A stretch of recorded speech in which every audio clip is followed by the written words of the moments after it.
اگه طرفدار طعم سوهان هستی این حلوا رو بهت پیشنهاد میکنم که یکی از بهترین حلواهای دنیاست. حتما امتحانش کن.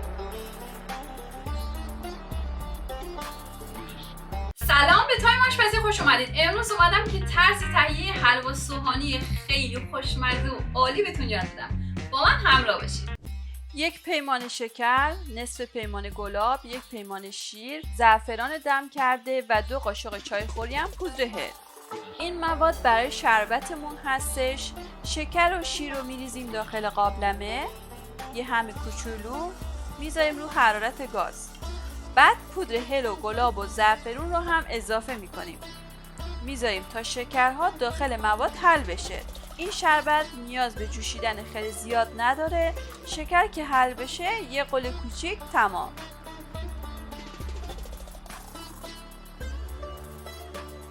مواد لازم برای حلوامون: 1 پیمانه آرد، نصف پیمانه بیشتر روغن و نصف پیمانه شیر. آردم رو علک میکنم که صاف و یک دست بشه. شیر و روغن رو هم اضافه میکنم روی آرد.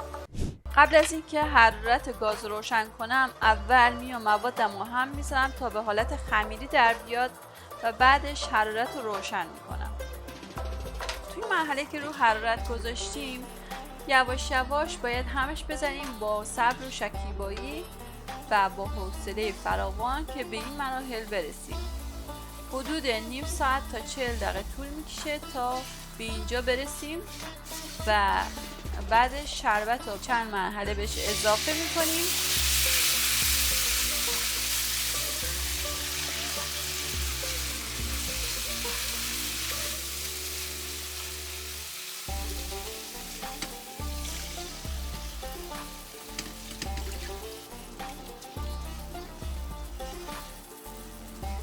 و همینطور رو همش میزنیم تا حلوامون کامل از روی مایتابه جدا بشه. این مرحله آخر هستش که به حالت گهواره‌ای که شد دیگه حلوا حاضره و میتونین که بردارین و هر شکل و شمایلی که دوست داشتین میتونین به حلواتون بدین. من از این قالبای سیلیکونی استفاده کردم، بهشون شکل دادم. شما هر جوری که دوست دارین میتونین بهش شکل و شمایل بدین و طبق سلیقه خودتون دیزاینش کنین. برای تزیین روش هم از یه مقدار پودر پسته و گل محمدی استفاده کردم که کارم رو زیباتر کنه.